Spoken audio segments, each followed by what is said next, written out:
um cataclisma, o ato vingativo de Deus. A Bíblia afirma que somente Noé e sua família foram poupados. Mas teria o grande dilúvio sido apenas uma história ou um evento catastrófico que alterou o curso da história humana?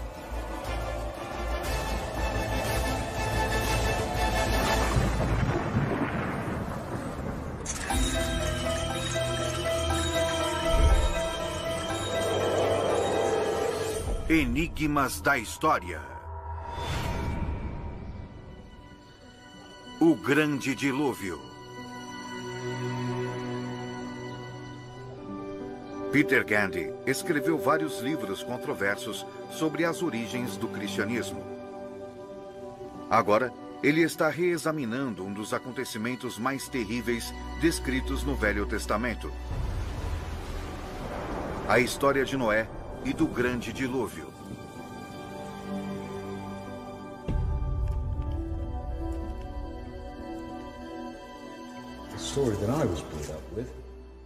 A história que eu cresci ouvindo estava na Bíblia.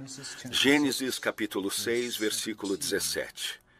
Porque eis que trago um dilúvio de água sobre a terra para desfazer toda a carne. E no Alcorão: e quando Noé antes gritou, nós o respondemos e o salvamos, ele e sua família, do terrível acontecimento. Narrativas de tremores de terra e inundações são comuns a muitas culturas. Suméria, grega, hindu, chinesa, nativo-americana, em histórias que remontam a milênios. Há muito tempo antes do Alcorão, no épico de Gilgamesh, 2000 anos antes de Cristo, a tempestade trazida por Haddad arrasou tudo até os céus como um ataque em uma batalha, lançando-se contra as pessoas. Onde quer que se procure, é realmente a história de um grande dilúvio. Alguns cientistas, de formas controversas, insistem que uma mega inundação atingiu a Europa Oriental vários milhares de anos atrás. Ela é até mesmo conhecida como o Dilúvio de Noé. E acredita-se que ela tenha atingido as terras ao redor do Mar Negro. Peter Gandy voa para a capital búlgara, Sófia.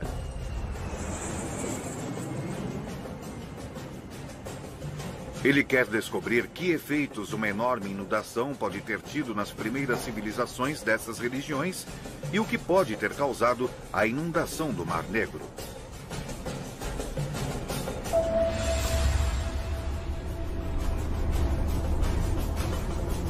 Erguendo-se fora da cidade está o Monte Vitocha, um pico vulcânico perfurado com cavernas.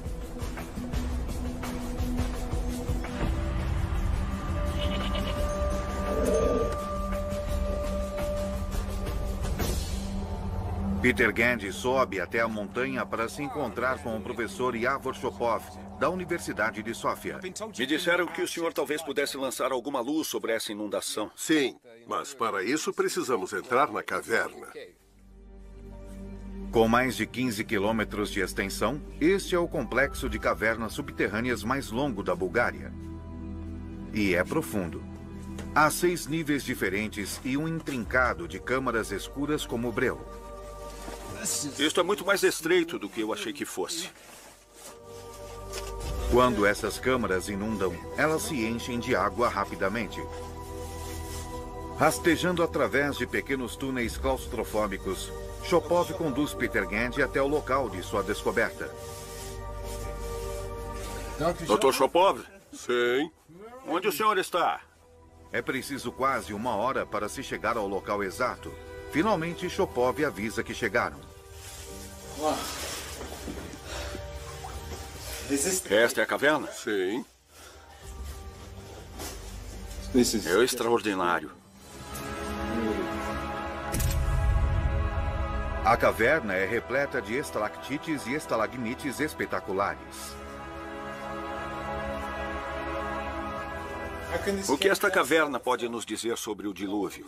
Todas essas estalagmites e estalactites são o resultado da água da chuva passando pelo leito da rocha. Assim como a leitura dos anéis em um tronco de árvore, observando as camadas nessas formações rochosas, geólogos são capazes de calcular níveis de precipitação que remontam a milênios. Foi enquanto estudava isso que Chopov descobriu algo extraordinário. Uma camada era muito mais espessa do que qualquer uma das outras. Isso foi formado 7.500 anos atrás e a precipitação era 50 vezes a dos dias de hoje. O que você acha que poderia ter provocado essa incrível chuva? Temos uma teoria especial a respeito, mas para eu lhe mostrar isso, temos de ir até o meu laboratório em Sófia. Na Universidade de Sófia, o Dr. Chopov preparou uma seção transversal de uma pedra do piso da caverna. Aqui está uma das amostras que tiramos da caverna. Em uma dessas faixas em especial, descobriu-se uma época em que houve um enorme aumento na precipitação. Você tem alguma ideia do que poderia ter causado uma quantidade de chuvas tão grande quanto essa? Sim. Se um grande asteroide tivesse caído diretamente sobre a superfície do Sol... Chopov argumenta que o enorme aumento de precipitação foi provocado por um enorme asteroide ou cometa ao colidir com o Sol. Essa colisão resultou em um aumento rápido e maciço de radiação solar. A NASA captou imagens de eventos assim a partir do Observatório de Dinâmica Solar, mostrando cometas mergulhando no Sol e causando enormes erupções solares.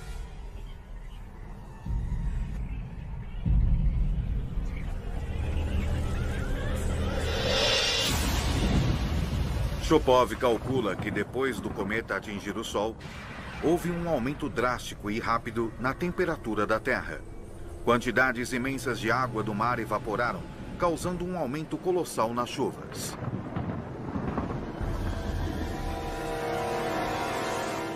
Esse é o tipo de evento que é descrito em fontes históricas. É uma teoria realmente incrível. Sim. Mas de que tamanho você acha que um asteroide precisaria ter para provocar esse efeito? Entre 2 e 3 quilômetros de raio, portanto, realmente muito grande. Não há muitos asteroides tão grandes assim.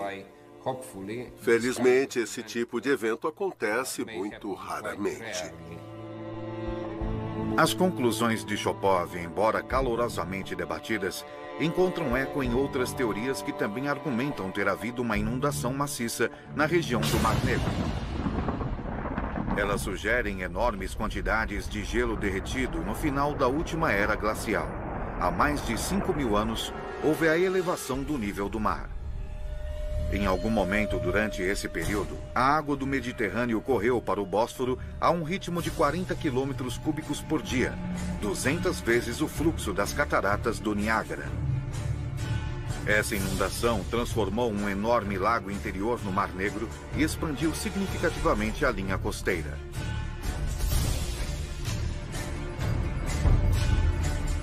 Para encontrar evidências para apoiar a teoria da mega inundação, Peter Gandy viaja para o leste, até as costas do Mar Negro. Ele vai até o Instituto Búlgaro de Oceanologia para se encontrar com o arqueólogo subaquático, o professor Petko Dimitrov. Professor Dimitrov, prazer em conhecê-lo. Professor, que evidência o senhor tem de que o Mar Negro tenha sido originalmente um lago de água doce? As primeiras evidências para a inundação do Mar Negro são as antigas linhas de costa encontradas na bacia do Mar Negro.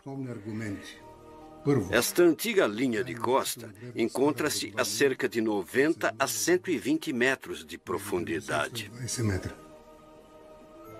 Então, na parte inferior do Mar Negro está a linha de costa original do Lago de Água Doce. Sim. Analisando amostras do núcleo, retiradas das profundezas do leito do mar, Dimitrov também descobriu antigos restos de conchas e plânctons que só poderiam ter vivido em água doce. Dimitrov está convencido de que a inundação atingiu, engolfou e varreu completamente assentamentos neolíticos nas margens do lago.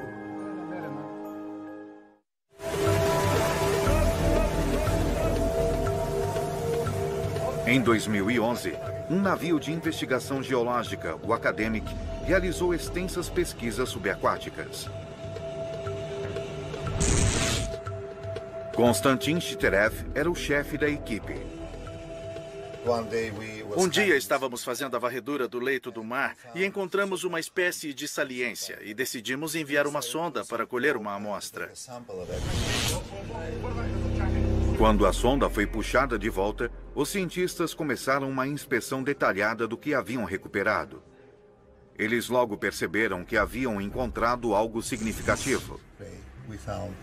Nesta bandeja encontramos, nesta posição, esta peça de madeira. E esta é nossa evidência. Não há como essa peça de madeira ter sido jogada de um navio.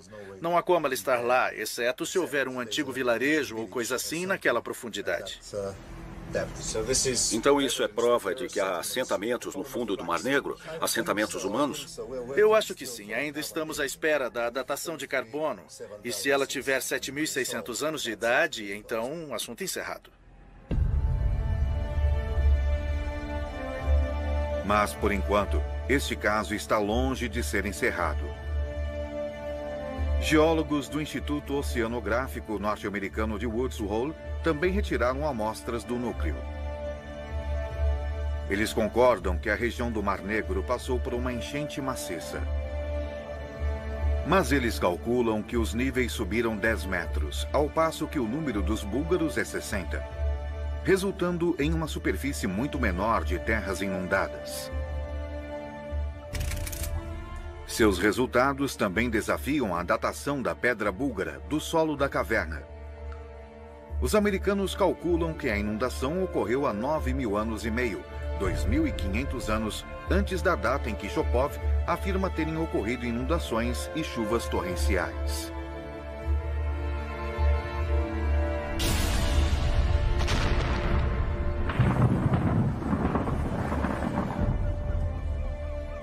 Mas muitos cientistas búlgaros estão convictos.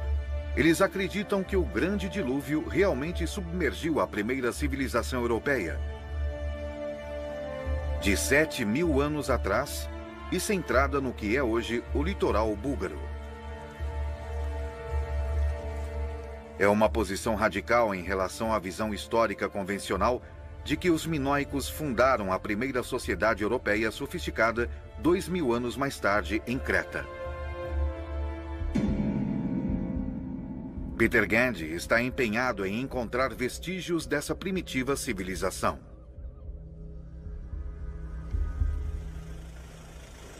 Ele entra em contato com um dos principais especialistas em era neolítica búlgara, o Dr. Todor Dimov, do Museu Dobrit.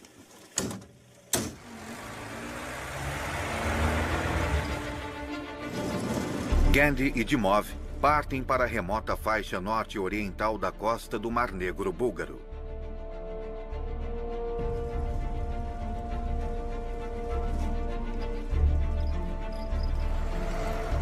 Em Durankulak estão os restos de um assentamento neolítico que remonta a mais de 6.000 anos.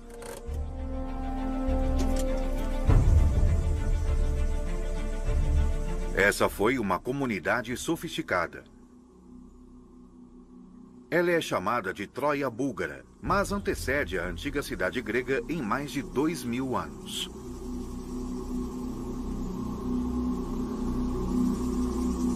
Até agora, 17 habitações foram escavadas. Os edifícios são grandes. Tem por volta de 160 a 180 metros quadrados, muito maiores do que um apartamento médio contemporâneo, mesmo nos Estados Unidos. Dimov acredita que o Grande Lago de Água Doce criou um ambiente fértil, perfeito para a agricultura. Aqui é onde poderíamos descobrir o início da ideia do Jardim do Éden. Era mais fácil viver neste lugar do que nos desertos do Egito. Eles tinham água, vegetação, animais. Leões viviam por aqui naquela época. Quando chegou o dilúvio, a terra fértil foi tomada pela água salgada, e os que sobreviveram foram forçados a migrar. Peter Gandy quer saber mais sobre esses moradores junto às margens do Lago Neolítico, e a informação será encontrada ao longo da costa do Mar Negro.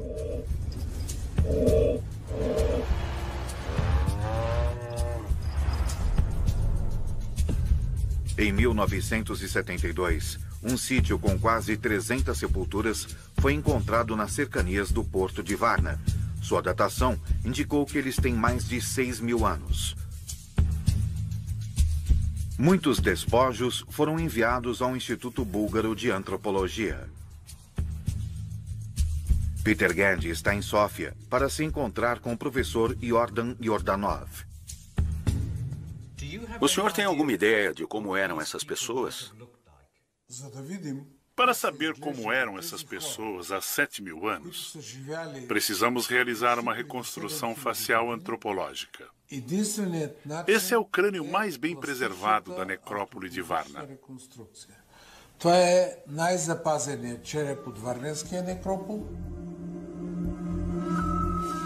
Estudando o crânio e o esqueleto, Yordanov conclui que o homem era bem encorpado e fisicamente forte. E o que aconteceu a eles? Eu não sei. Praticamente ninguém tem uma resposta em relação ao local para onde essas pessoas foram e por que elas desapareceram com sua civilização bem desenvolvida e as habilidades técnicas que tinham. Elas desapareceram deste mundo sem deixar qualquer vestígio. Sábado especial.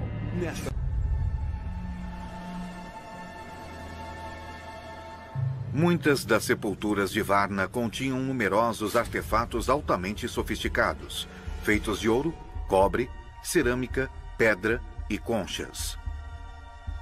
Os tesouros da necrópole são mantidos no Museu Arqueológico de Varna. O guia de Gandy por este percurso espetacular é Hristo Smolenov.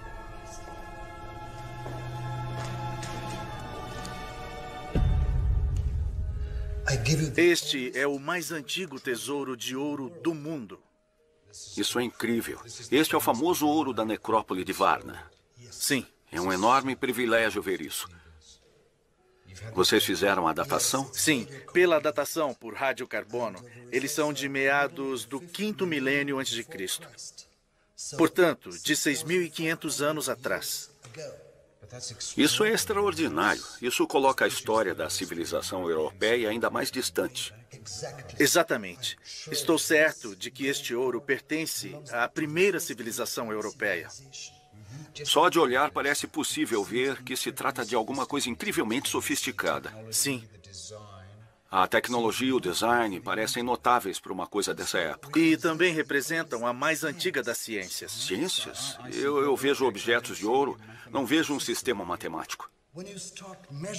Quando você começa a medir esses objetos de ouro, você vê as dimensões de uma geometria muito interessante. Os comprimentos dessas duas estatuetas de ouro são de 5 para 3. Os desenhos não são apenas decorativos. Smolenov acredita que os artefatos foram criados usando geometria avançada. As alturas das duas estatuetas de touro também são proporcionais. 22 por 14, ou seja, na verdade, π sobre 2. Smolenov está convencido de que a proporção e as dimensões da joia são a prova mais convincente de que as pessoas que viviam em torno do Mar Negro antes do dilúvio eram, de fato, a mais antiga civilização europeia. Sabemos o que aconteceu com essas pessoas? Para onde elas foram? Embora tenha sido fortemente atingida pelas águas da inundação, esta civilização sobreviveu parcialmente a elas. E, obviamente, depois de se recuperarem, as pessoas migraram para outras terras com condições mais favoráveis e levaram com elas seus conhecimentos. De alguma forma, daí surgiram muitas outras culturas que floresceram mais tarde. Exato. Portanto, daquele desastre, esta é uma parte essencial da história da humanidade. Sim.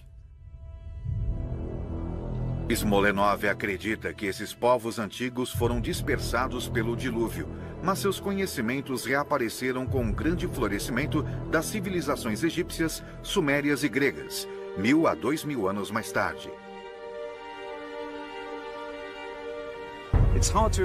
Ao olhar para o Mar Negro hoje, é difícil imaginar que ele já foi um lago de água doce.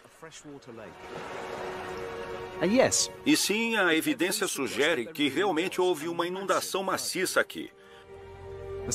O mar avançou, invadiu este lago e levou para longe o povo que aqui vivia. Eles acabaram se dispersando pelo mundo mediterrâneo, talvez até mesmo plantando as sementes da civilização europeia.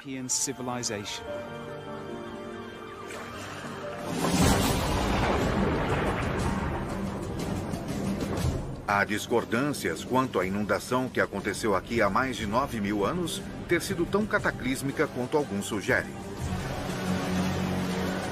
Mas se as histórias da Bíblia, Alcorão e Gilgamesh são uma representação de fatos reais, o dilúvio foi grande o bastante para destruir comunidades, mas também para criar novas civilizações.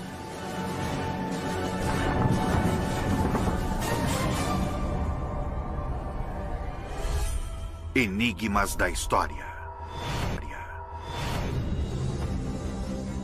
Antigas marcações em pedras, símbolos misteriosos, indicações a respeito do monstro do Lago Ness. Um código que pode vir a revelar os segredos de um povo antigo. Enigma escocês. Escócia, no norte da Grã-Bretanha, tem uma história oculta. Há histórias que falam de druidas, magia e monstros. Espalhadas ao redor da Escócia estão 350 pedras em pé. Um dos enigmas do mundo antigo. Há cerca de 1500 anos, símbolos e marcas foram esculpidos nessas pedras por um povo conhecido como os Pictos. Inverurie, Escócia. Robbie Lee, professor honorário de Biociências da Universidade de Exeter, tem usado seus conhecimentos científicos para desvendar os segredos dessas pedras. Extraordinário. Muito estranho mesmo. Esta é a pedra de Brandsbury, mas eu não acho que essas belas esculturas sejam obras de arte. Eu acho que são um código. E se pudéssemos decifrá-lo, poderíamos desvendar alguns dos mistérios do passado antigo da Escócia. Para desvendar o código, primeiro Lee precisa saber mais a respeito dos próprios Pictos. Edimburgo, Escócia.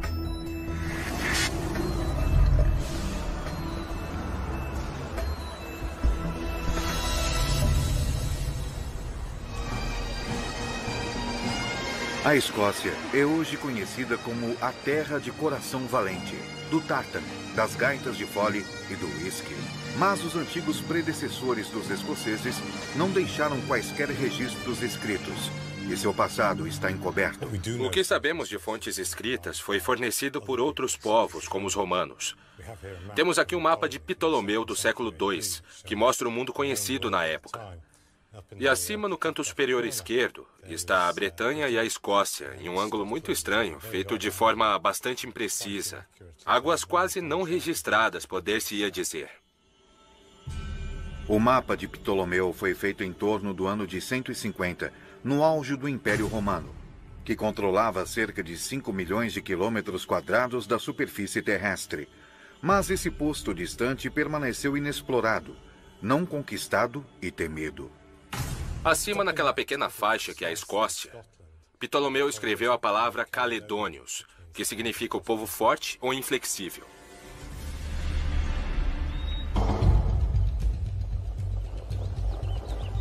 Lee começa a examinar ainda mais os símbolos esculpidos nas mais ou menos 350 pedras escocesas. Ele se encontra com Gordon Noble, professor de arqueologia na Universidade de Aberdeen. Aqui é Shet, em Aberdeenshire, local de Teppel Knot, um dos maiores fortes de colina da Idade do Ferro que restaram na Escócia. Aqui está uma pedra, possivelmente do 6º ou 7º século, chamada Croystein, inscrita com ainda mais marcas. Rob, esta é a pedra conhecida como Croystein. Isso é extraordinário, uma beleza. Gordon, eu reconheço o salmão, mas o que é essa forma bestial ali embaixo? Uma das minhas ideias é que esse personagem seja o que se conhece como um kelp, um espírito das águas com forma de cavalo. Há histórias sobre kelps no folclore escocês até os séculos 19 e 20. E essas criaturas habitavam lugares com água, riachos ou rios, e eram conhecidas por levarem as pessoas à morte ou causar todo o tipo de maldades. Estas pedras foram levantadas principalmente entre os séculos 6 e 9 e os Pictos utilizaram cerca de 40 símbolos. Os estudiosos as dividem quanto ao que elas podem significar. Muitos acreditam que elas sejam simplesmente ornamentais, emblemas pessoais ou nomes de poderosos chefes Pictos. Crescentes? Crescentes com Brands Butt. É verdade. E para alguns, os símbolos têm um significado mais misterioso. Você tem várias bestas místicas e você tem o espelho e o pente. Entre os sinais mais comuns estão a serpente, um antigo símbolo da sabedoria. O assim chamado Zed Rod, muitas vezes inscrito com uma marcação que se parece com Dumbbell. Nosso velho amigo, o bestial que você pode ver bem aqui.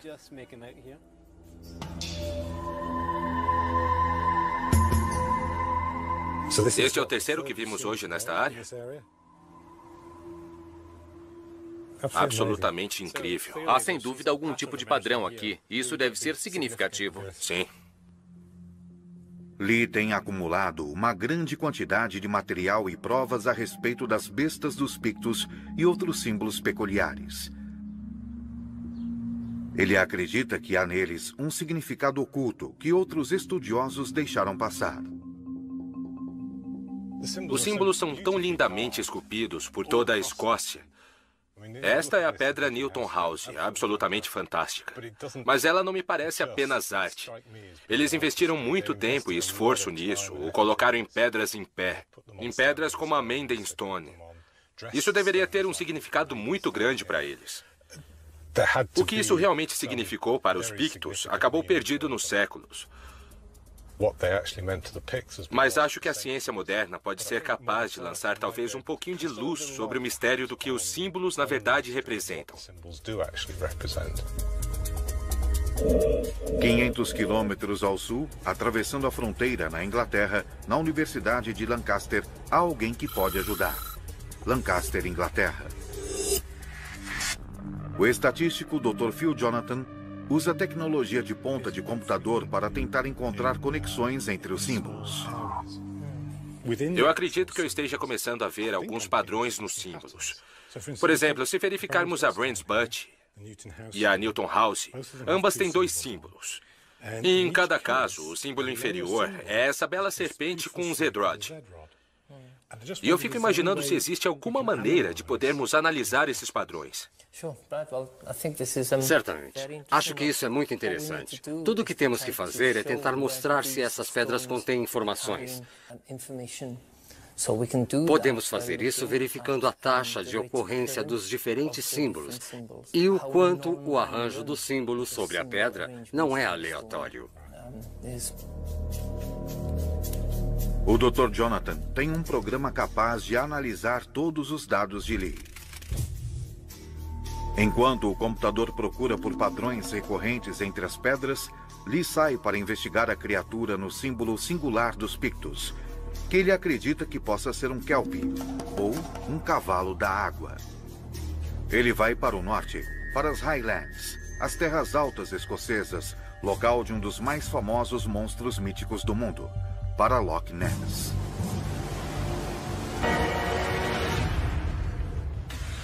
Um mergulho surpreendente pelo submundo. Lago Ness, Escócia.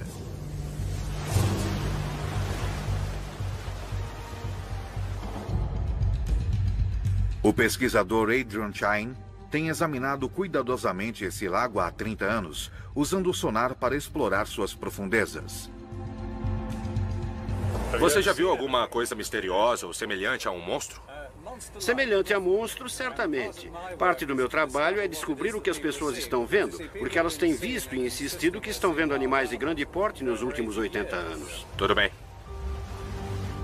Alguns acreditam que o monstro do Lago Ness era um kelp.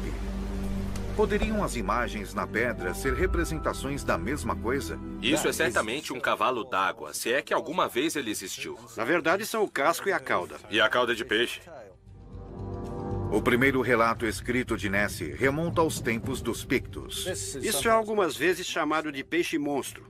Tal relato está na biografia de Columba, no século VII, um santo irlandês que acredita-se tenha levado o cristianismo à Escócia no século VI. Columba viajou para visitar o rei Brut, o monarca Pictus, em Inverness. Ele chega a Loch Ness e vê que algo terrível está acontecendo.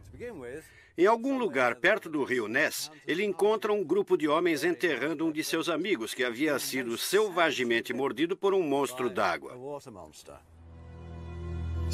Por isso, ele pede a um de seus seguidores para saltar na água e pegar um barco do outro lado.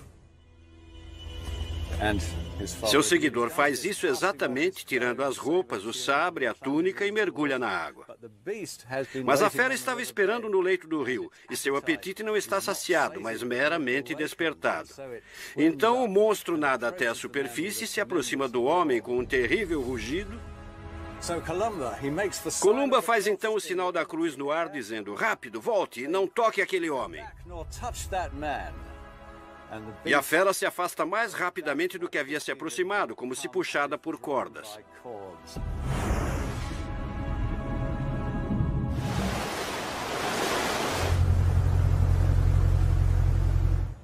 De volta à praia, em segurança, Lee se pergunta como essa lenda cristã se encaixa com o que ele já sabe. Se o cavalo d'água, ou kelp, é verdadeiramente real, está muito claro que as pessoas acreditaram em sua existência durante muito tempo. E talvez a fera de Picto seja uma representação disso. Eu não sei. Mas ao olhar para essas pedras, eu começo a ter uma ideia diferente do que os símbolos poderiam significar. O Dr. Jonathan telefona com algumas informações emocionantes. Lee volta a Lancaster para saber mais a respeito. Então, Phil, o que temos? Bom, acho que avançamos. O Dr. Jonathan usou um modelo matemático para quantificar padrões quanto à maneira como os símbolos estão dispostos. Isso foi projetado para estabelecer se os símbolos são puramente decorativos ou comunicadores de algum tipo de informação. Eu fiz algumas análises com base no exame da taxa de ocorrência de pares de símbolos sobre as pedras dos Pictos. Certo. E se os pares estavam ocorrendo aleatoriamente, então teríamos uma imagem semelhante à que temos aqui à direita. Certo. Mas, com as pedras Pictos, estamos, na verdade, obtendo imagens que parecem com o gráfico da esquerda, com uma cauda alta. Tanto isso indica que existe uma estrutura real nas pedras e que elas estão transmitindo informações. É um grande avanço. Sempre se aceitou que os Pictos utilizavam sinais e símbolos para se comunicar, mas não que eles tivessem desenvolvido uma linguagem escrita. O Dr. Jonathan realizou uma nova análise para tentar descobrir como estes símbolos funcionam. Uma amostra das pedras Pictos se parece com o gráfico do lado esquerdo, mas uma amostra de outra comunicação escrita também se parece com o lado esquerdo. Portanto, por exemplo, um trecho de texto em inglês ou texto em francês também pareceria assim. Portanto, a partir dessa análise, eu creio que podemos inferir que as pedras Pictos são, de fato, uma forma de escrita. Escrita. E isso é brilhante, absolutamente brilhante. Agora Lee precisa saber como os símbolos transmitem significado. Fiz outra análise tentando tratar disso e que se baseia em uma árvore de classificação. E a sugestão da árvore de classificação é que a pedra Pictos está transmitindo as palavras. Portanto, os símbolos são palavras. Exatamente. É a sugestão da árvore de classificação. Terras Altas, Escócia. De posse dessa informação, o próximo desafio de Lee é tentar traduzir as palavras Pictos. Lee se encontra com Guto Rees, especialista em linguagem da Universidade de Glasgow. Talvez outros idiomas celtas, como galês ou gaélico, possam fornecer algumas pistas. Se olharmos para alguns dos nomes de lugar, vemos Aberdeen aqui. Descemos um pouco e temos Arbroath aqui. E sabemos que a forma mais antiga era indecifrável. Se acompanharmos o meu dedo descendo até ali, temos Gales aqui. E vemos nomes galeses como Abertofse, perto de Swansea, e Aberystwyth, e isso significa estuário em galês. Certo. Um lugar onde o rio entra no mar, ou muito especificamente na Escócia, onde um rio entra em outro, como aqui embaixo. Então isso é uma Aber. Há um Aber aqui. Certo. Portanto, explicando por que temos tantos, cerca de 29 nomes de lugares Aber no que era a terra dos Pictos. Parece haver ligações entre o idioma Pictos e o galês, e ambos foram enraizados na terra ao redor deles. Existem pistas sobre o idioma Pictos por toda a paisagem aqui. Certo. Se você olhar lá para baixo, vai ver que o riacho é brilhante. Estou vendo. A palavra galesa para brilhante é petre. Entendo. E se você olhar um pouco mais ao norte do Lago Ness, temos Strate Peter, que significa o Vale do Riacho Cintilante e Brilhante. Certo. Na verdade, estamos aqui em Perthshire, e este condado foi assim chamado com o nome da cidade de Perth, logo ali abaixo da estrada. Há uma palavra galesa, Perth, que significa uma madeira. Se o Picto tem relação com o galês e outros antigos idiomas, então pode ser possível traduzir os símbolos. Mas para isso, Lee precisa de um idioma conhecido com o qual compará-lo. Lee decide então estender sua pesquisa a algumas das pedras em galês. Um antigo idioma chamado Ogan aparece em muitas inscrições galesas. Uma pedra galesa em especial deixa Lee intrigado. Ele tem um palpite, mas precisa confirmá-lo. Esta é uma pedra de Gales, a pedra Langhwarry. E aqui há duas palavras em latim, Dianac e Dovagni, que são nomes. E então isso pode parecer rabiscos e linhas e pontos e traços, mas não são. É o alfabeto Ogan, que saiu da Irlanda, um alfabeto muito antigo. E isto são letras. E o que está escrito aqui, lendo-se para cima, é Dovagni. Sem dúvida, em Gales, eles estavam escrevendo a mesma coisa em dois alfabetos diferentes sobre a mesma pedra. Se tivéssemos um exemplo de uma pedra Picto, que também tivesse nela outro tipo de escrita que entendêssemos, isso também poderia nos dar uma maneira de verdadeiramente entender o que as pedras Pictos estavam dizendo. Talvez a função das marcações Pictos funcionem como hieróglifos egípcios, uma forma de escrita na qual símbolos complexos funcionam como palavras. Hieróglifos foram decifrados usando-se a Pedra da Roseta, uma antiga placa de pedra com a mesma inscrição em 3 línguas diferentes. Uma, hieróglifos, e outra, um idioma conhecido do grego antigo.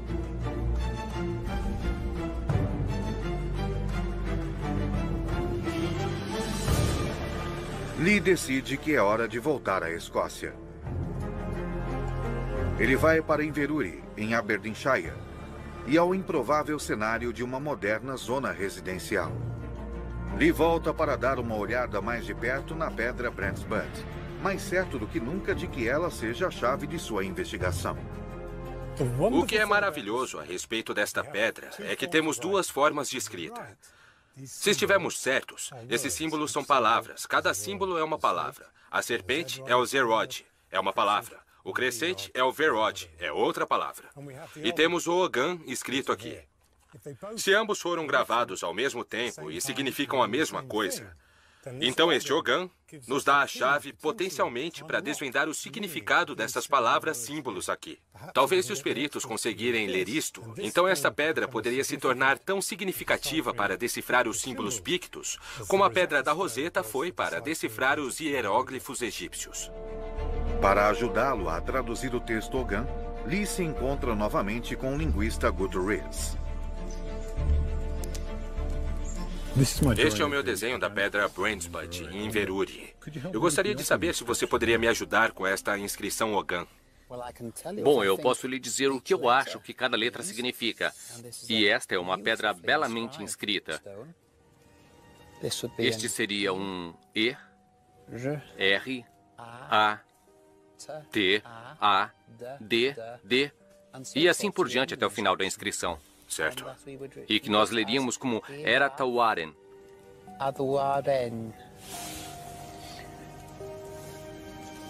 Mas não estou inteiramente certo quanto ao significado da inscrição toda. Embora ninguém tenha certeza de seu significado específico, pode ser possível decodificar a palavra Pictus. Portanto, ainda não sabemos o que Ogham está nos dizendo. Não, isso ainda é um mistério.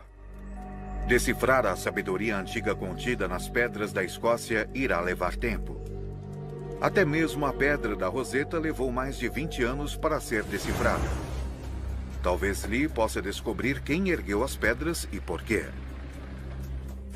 As primeiras pedras foram esculpidas e colocadas no lugar durante o século VI, na mesma época que missionários cristãos como São Columba chegaram a Pictland. Para investigar se existe uma conexão, Lee viaja para se encontrar com alguém em um local de sepultamento nas terras baixas escocesas.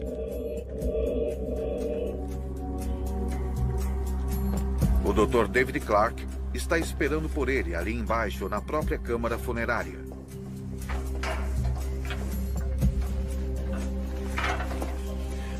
Quem você acredita que foi o responsável pelos símbolos e para onde eles foram? Acredito que fossem liderados pelo que os escritores cristãos chamavam de magos.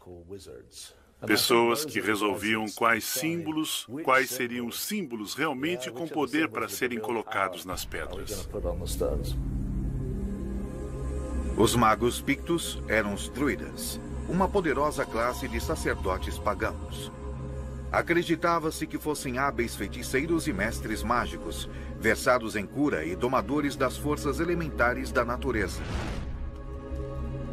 Talvez os símbolos estejam imbuídos de poder místico e as pedras carreguem feitiços e encantamentos, maldições e mal-olhados.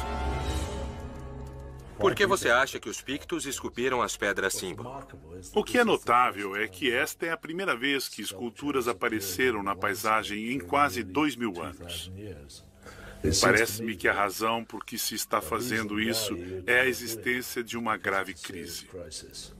E, de repente, se tem a ideia de recordar a paisagem por prazer, para mim parece provável que a explicação envolva poder e religião.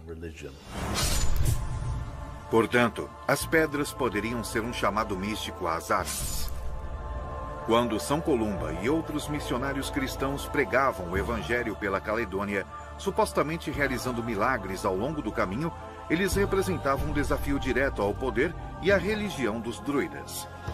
São Columba, dizem, participou de um confronto sobrenatural com um mago Pictus, chamado Broichan, para decidir quem iria controlar os elementos, e Columba ganhou.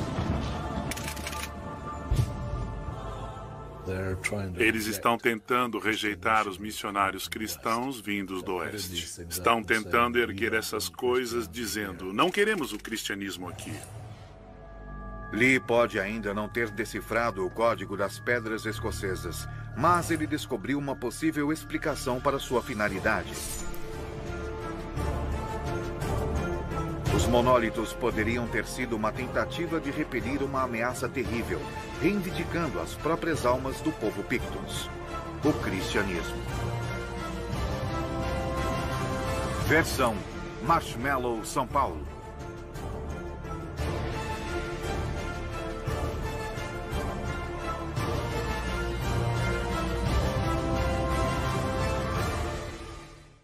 Mulheres que... Civilização europeia de 7.000 anos atrás e centrada no que é hoje o litoral búlgaro. É uma posição radical em relação à visão histórica convencional de que os minoicos fundaram a primeira sociedade europeia sofisticada 2000 anos mais tarde em Creta. Peter Gandy está empenhado em encontrar vestígios dessa primitiva civilização.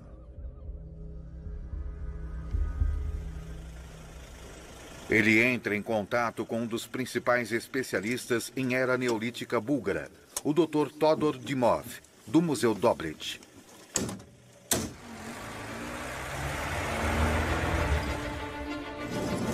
Gandy e Dimov partem para a remota faixa norte-oriental da costa do Mar Negro búlgaro.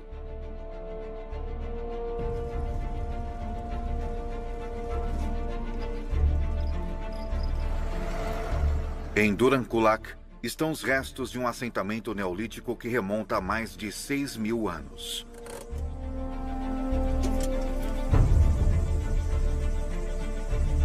Essa foi uma comunidade sofisticada. Ela é chamada de Troia búlgara, mas antecede a antiga cidade grega em mais de 2.000 anos.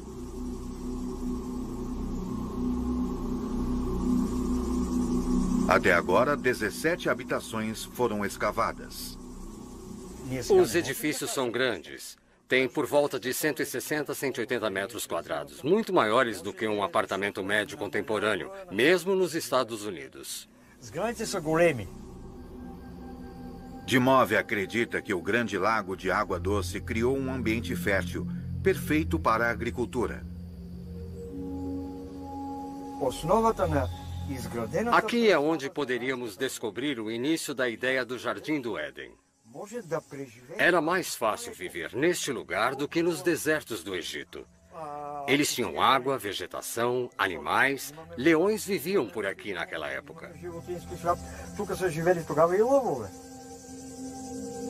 Quando chegou o dilúvio, a terra fértil foi tomada pela água salgada, e os que sobreviveram foram forçados a migrar.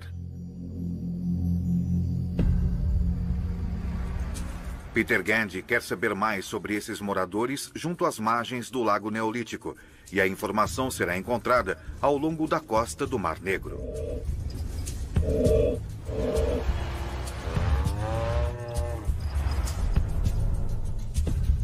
Em 1972, um sítio com quase 300 sepulturas foi encontrado... Para baixo, vai ver que o riacho é brilhante. Estou vendo. A palavra galesa para brilhante é petre. Entendo. E se você olhar um pouco mais ao norte do Lago Ness, temos Strate Peter, que significa o Vale do Riacho Cintilante e Brilhante. Certo. Na verdade, estamos aqui em Perthshire, e este condado foi assim chamado com o nome da cidade de Perth, logo ali abaixo da estrada. Há uma palavra galesa, Perth, que significa uma madeira. Se o picto tem relação com o galês e outros antigos idiomas, então pode ser possível traduzir os símbolos. Mas para isso, Lee precisa de um idioma conhecido com o qual compará-lo. Lee decide então estender sua pesquisa a algumas das pedras em galês. Um antigo idioma chamado Ogan aparece em muitas inscrições galesas. Uma pedra galesa em especial deixa Lee intrigado. Ele tem um palpite, mas precisa confirmá-lo. Esta é uma pedra de Gales, a pedra Langhwarren. E aqui há duas palavras em latim, Dianac e Dovagni, que são nomes. E então isso pode parecer rabiscos e linhas e pontos e traços, mas não são.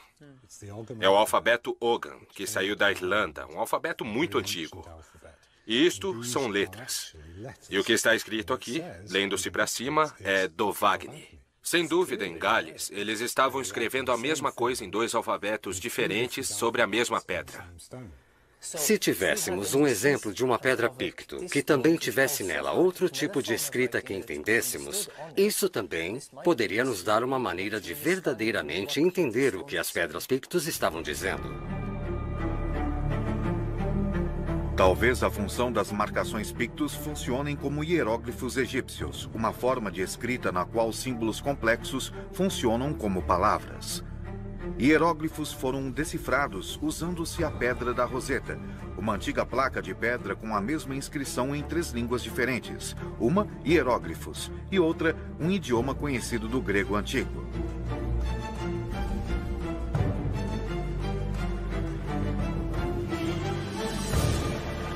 Lee decide que é hora de voltar à Escócia.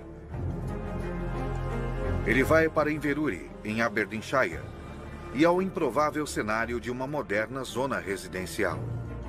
Lee volta para dar uma olhada mais de perto na pedra Brant's Butt, mais certo do que nunca de que ela seja a chave de sua investigação. O que é maravilhoso a respeito desta pedra é que temos duas formas de escrita. Se estivermos certos, esses símbolos são palavras. Cada símbolo é uma palavra. A serpente é o Zerod, é uma palavra. O crescente é o Verod, é outra palavra. E temos o Ogan. Então, na parte inferior do Mar Negro está a linha de costa original do Lago de Água Doce. Sim. Analisando amostras do núcleo, retiradas das profundezas do leito do mar, Dimitrov também descobriu antigos restos de conchas e plânctons que só poderiam ter vivido em água doce. Dimitrov está convencido de que a inundação atingiu, engolfou e varreu completamente assentamentos neolíticos nas margens do lago.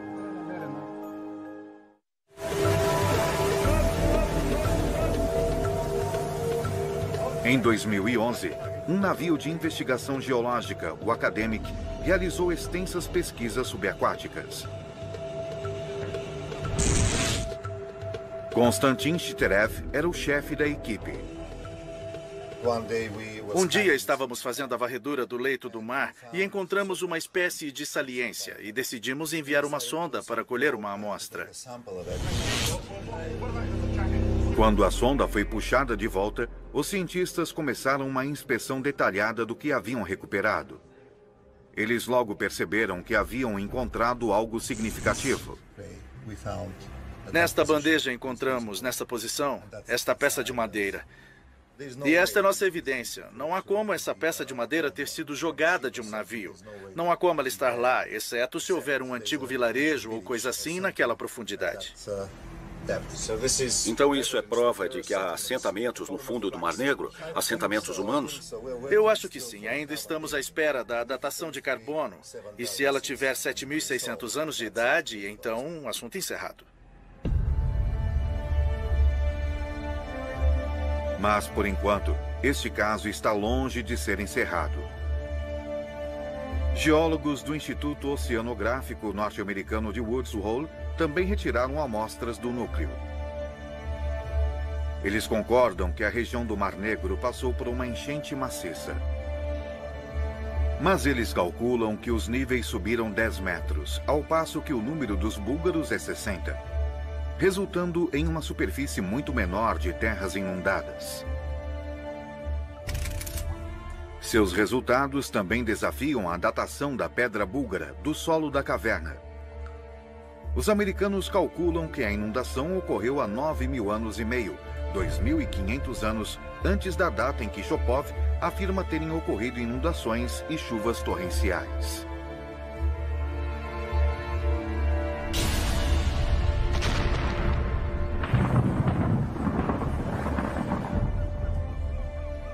Mas muitos cientistas búlgaros estão convictos. Se o picto tem relação com o galês e outros antigos idiomas, então pode ser possível traduzir os símbolos. Mas para isso, Lee precisa de um idioma conhecido com o qual compará-lo. Lee decide então estender sua pesquisa a algumas das pedras em galês. Um antigo idioma chamado Ogan aparece em muitas inscrições galesas. Uma pedra galesa em especial deixa Lee intrigado. Ele tem um palpite, mas precisa confirmá-lo. Esta é uma pedra de Gales, a pedra Langwarrin. E aqui há duas palavras em latim, Dianac e Dovagni, que são nomes. E então isso pode parecer rabiscos e linhas e pontos e traços, mas não são. É o alfabeto Ogan, que saiu da Irlanda, um alfabeto muito antigo. E isto são letras. E o que está escrito aqui, lendo-se para cima, é Dovagni. Sem dúvida, em Gales, eles estavam escrevendo a mesma coisa em dois alfabetos diferentes sobre a mesma pedra. Se tivéssemos um exemplo de uma pedra picto, que também tivesse nela outro tipo de escrita que entendêssemos, isso também poderia nos dar uma maneira de verdadeiramente entender o que as pedras pictos estavam dizendo. Talvez a função das marcações pictos funcionem como hieróglifos egípcios, uma forma de escrita na qual símbolos complexos funcionam como palavras. Hieróglifos foram decifrados usando-se a Pedra da Roseta, uma antiga placa de pedra com a mesma inscrição em 3 línguas diferentes, uma hieróglifos e outra um idioma conhecido do grego antigo.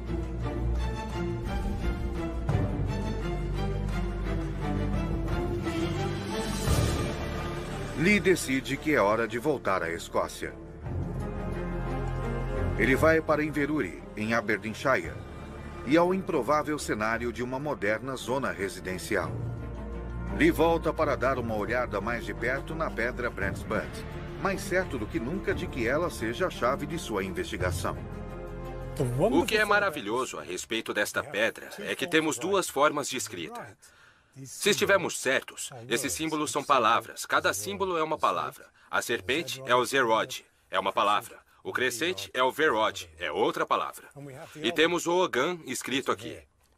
Se ambos foram gravados ao mesmo tempo e significam a mesma coisa, então este Ogan nos dá a chave potencialmente para desvendar o significado dessas palavras símbolos aqui. Talvez se os peritos conseguirem ler isto, então esta pedra poderia se tornar tão significativa para decifrar os símbolos pictos, como a Pedra da Roseta foi para decifrar os hieróglifos egípcios. Para ajudá-lo a traduzir o texto Ogan, Lee se encontra novamente com linguistas. Onde quer que se procure é realmente a história de um grande dilúvio. Alguns cientistas, de formas controversas, insistem que uma mega inundação atingiu a Europa Oriental vários milhares de anos atrás. Ela é até mesmo conhecida como o Dilúvio de Noé, e acredita-se que ela tenha atingido as terras ao redor do Mar Negro. Peter Gandy voa para a capital búlgara, Sófia.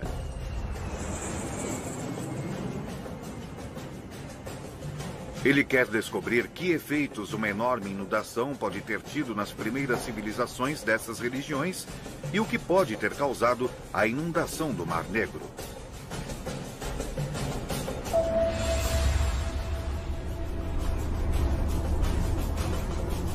Erguendo-se fora da cidade está o Monte Vitocha, um pico vulcânico perfurado com cavernas.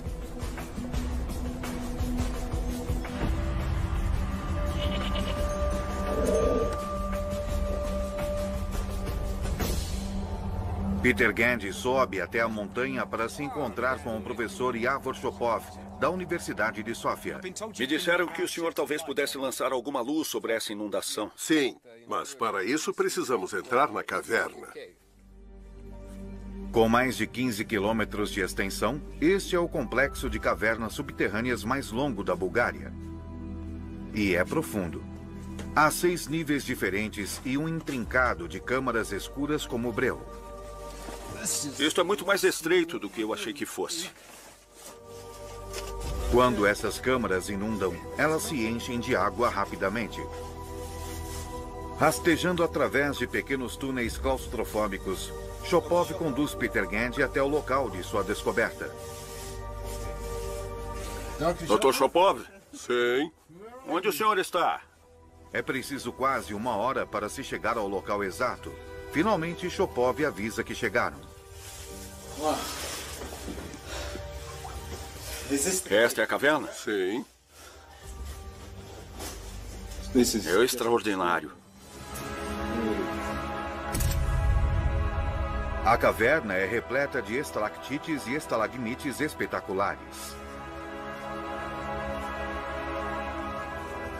O que esta caverna pode nos dizer sobre o dilúvio? Todas essas estalagmites e estalactites são o resultado da água da chuva passando pelo leito da rocha. Assim como a leitura dos anéis em um tronco de árvore, observando as camadas nessas formações rochosas, geólogos são capazes de calcular níveis de precipitação que remontam a milênios. História da humanidade. Sim. Smolenov acredita que esses povos antigos foram dispersados pelo dilúvio, mas seus conhecimentos reapareceram com um grande florescimento das civilizações egípcias, sumérias e gregas, 1000 a 2000 anos mais tarde. Ao olhar para o Mar Negro hoje, é difícil imaginar que ele já foi um lago de água doce. E sim, a evidência sugere que realmente houve uma inundação maciça aqui. O mar avançou, invadiu este lago e levou para longe o povo que aqui vivia. Eles acabaram se dispersando pelo mundo mediterrâneo, talvez até mesmo plantando as sementes da civilização europeia.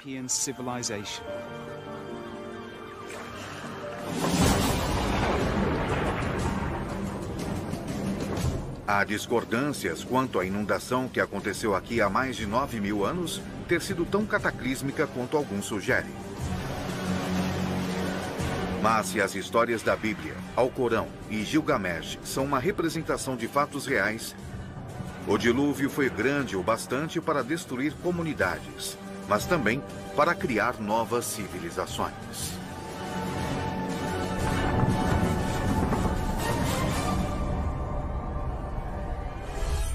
Enigmas da história. Antigas marcações em pedras, símbolos misteriosos, indicações a respeito do monstro do Lago Ness. Um código que pode vir a revelar os segredos de um povo antigo. Enigma escocês. Escócia, no norte da Grã-Bretanha, tem uma história oculta. Há histórias que falam de druidas, magia e monstros. Espalhadas ao redor da Escócia estão 350 pedras em pé. Um dos enigmas do mundo antigo.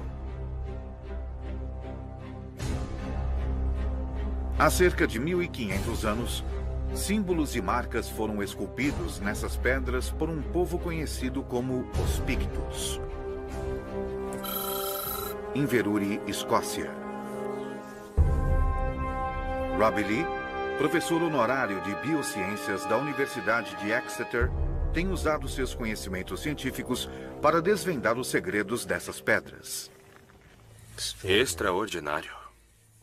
Muito estranho mesmo. Esta é a pedra de Brandsput. 60 a 180 metros quadrados, muito maiores do que um apartamento médio contemporâneo, mesmo nos Estados Unidos. Dimove acredita que o Grande Lago de Água Doce criou um ambiente fértil, perfeito para a agricultura.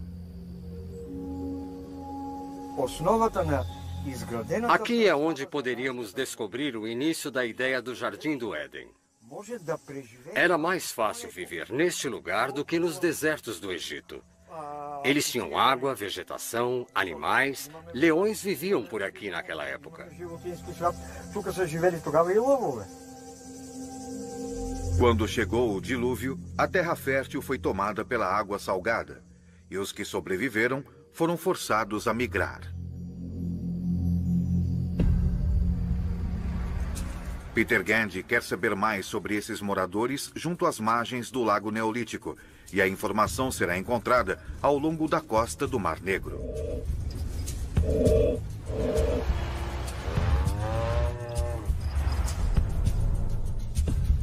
Em 1972, um sítio com quase 300 sepulturas foi encontrado nas cercanias do porto de Varna. Sua datação indicou que eles têm mais de 6.000 anos. Muitos despojos foram enviados ao Instituto Búlgaro de Antropologia. Peter Gandy está em Sófia para se encontrar com o professor Yordan Yordanov. O senhor tem alguma ideia de como eram essas pessoas? Para saber como eram essas pessoas há 7.000 anos, precisamos realizar uma reconstrução facial antropológica. Esse é o crânio mais bem preservado da necrópole de Varna.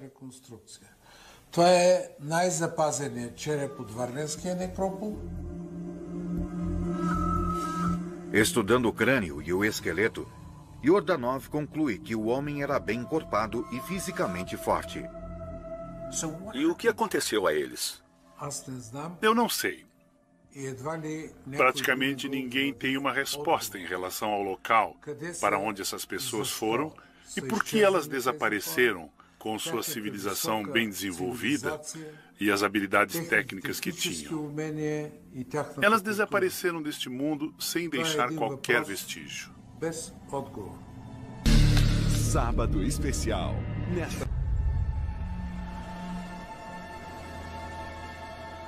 Muitas das sepulturas de Varna continham numerosos artefatos altamente sofisticados, feitos de ouro, cobre, cerâmica, pedra e conchas. Os tesouros da necrópole são mantidos no Monte Vitosha, um pico vulcânico perfurado com cavernas.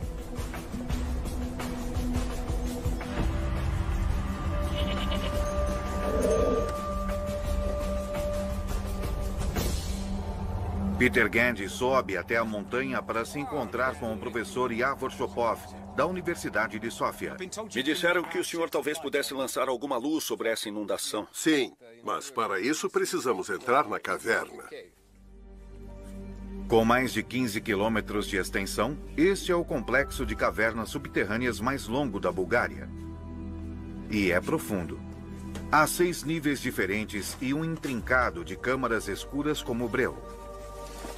Isto é muito mais estreito do que eu achei que fosse. Quando essas câmaras inundam, elas se enchem de água rapidamente. Rastejando através de pequenos túneis claustrofóbicos, Shopov conduz Peter Gandy até o local de sua descoberta. Dr. Shopov? Sim. Onde o senhor está? É preciso quase 1 hora para se chegar ao local exato. Finalmente, Shopov avisa que chegaram. Esta é a caverna? Sim. É extraordinário. A caverna é repleta de estalactites e estalagmites espetaculares. O que esta caverna pode nos dizer sobre o dilúvio? Todas essas estalagmites e estalactites são o resultado da água da chuva passando pelo leito da rocha. Assim como a leitura dos anéis em um tronco de árvore, observando as camadas nessas formações rochosas, geólogos são capazes de calcular níveis de precipitação que remontam a milênios. Foi enquanto estudava isso que Shopov descobriu algo extraordinário. Uma camada era muito mais espessa do que qualquer uma das outras. Isso foi formado 7.500 anos atrás e a precipitação era 50 vezes a dos dias de hoje. O que você acha que poderia ter provocado essa incrível chuva? Temos uma teoria especial a respeito, mas para eu lhe mostrar isso, temos de ir até o meu laboratório em Sófia. Na Universidade de Sófia, o Dr. Shopov preparou uma seção transversal de uma pedra do piso da caverna. Aqui está uma das amostras que tiramos da caverna. Em uma dessas faixas em especial, descobriu-se uma época em que houve um enorme aumento na precipitação.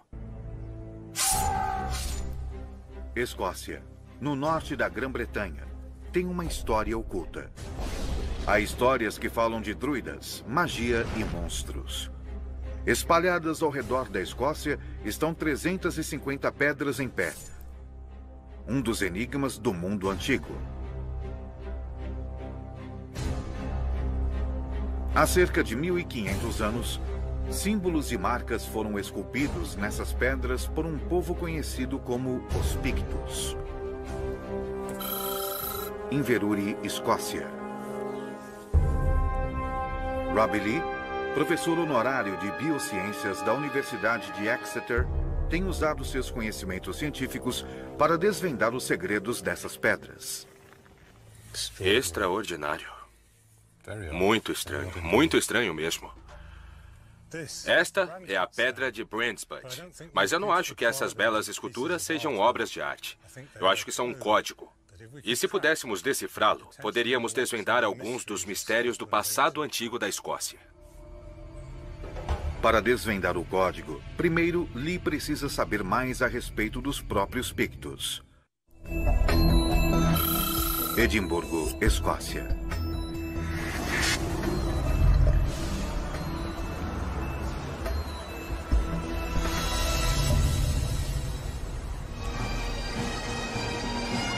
A Escócia é hoje conhecida como a terra de coração valente, do tártaro, das gaitas de fole e do uísque. Mas os antigos predecessores dos escoceses não deixaram quaisquer registros escritos, e seu passado está encoberto. O que sabemos de fontes escritas foi fornecido por outros povos, como os romanos. Temos aqui um mapa de Ptolomeu do século II, que mostra o mundo conhecido na época. E acima, no canto superior esquerdo, está a Bretanha e a Escócia, em um ângulo muito estranho, feito de forma bastante imprecisa. Águas quase não registradas, poder-se-ia dizer. O mapa de Ptolomeu foi feito em torno do ano de 150, no auge do Império Romano, que controlava cerca de 5 milhões de quilômetros quadrados da superfície terrestre. Mas esse posto distante permaneceu inexplorado, não conquistado e temido. Acima, naquela pequena faixa que é a Escócia, Ptolomeu escreveu a palavra Caledônios, que significa o povo forte ou inflexível.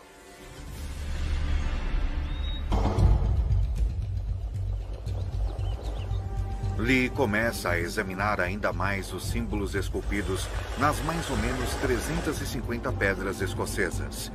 Ele se encontra com Gordon Noble, professor de arqueologia na Universidade de Aberdeen. Drumchine tem examinado cuidadosamente esse lago há 30 anos, usando o sonar para explorar suas profundezas. Você já viu alguma coisa misteriosa ou semelhante a um monstro? Semelhante a monstro, certamente. Parte do meu trabalho é descobrir o que as pessoas estão vendo, porque elas têm visto e insistido que estão vendo animais de grande porte nos últimos 80 anos. Tudo bem. Alguns acreditam que o monstro do Lago Ness era um kelp. Poderiam as imagens na pedra ser representações da mesma coisa? Isso é certamente um cavalo d'água, se é que alguma vez ele existiu. Na verdade, são o casco e a cauda. E a cauda de peixe? O primeiro relato escrito de Nessie remonta aos tempos dos Pictos. Isso é algumas vezes chamado de peixe-monstro. Tal relato está na biografia de Columba, no século VII, um santo irlandês que acredita-se tenha levado o cristianismo à Escócia no século VI. Columba viajou para visitar o rei Brut, o monarca Pictus, em Inverness. Ele chega a Loch Ness e vê que algo terrível está acontecendo. Em algum lugar perto do rio Ness, ele encontra um grupo de homens enterrando um de seus amigos que havia sido selvagemente mordido por um monstro d'água. Por isso, ele pede a um de seus seguidores para saltar na água e pegar um barco do outro lado. Seu seguidor faz isso exatamente tirando as roupas, o sabre, a túnica e mergulha na água. Mas a fera estava esperando no leito do rio, e seu apetite não está saciado, mas meramente despertado. Então o monstro nada até a superfície e se aproxima do homem com um terrível rugido. Columba faz então o sinal da cruz no ar, dizendo: rápido, volte e não toque aquele homem. E a fera se afasta mais rapidamente do que havia se aproximado, como se puxada por cordas.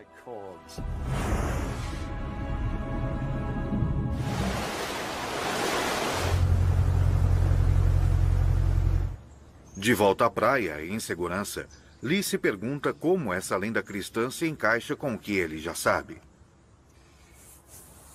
Se o cavalo d'água, ou kelp, é verdadeiramente real, está muito claro que as pessoas acreditaram em sua existência durante muito tempo.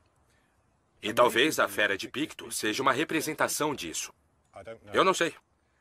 Mas ao olhar para essas pedras, eu começo a ter uma ideia diferente do que os símbolos poderiam significar. O Dr. Jonathan telefona com algumas informações emocionantes. Lee volta a Lancaster para saber mais a respeito. Então, Phil, o que temos? Bom, acho que avançamos.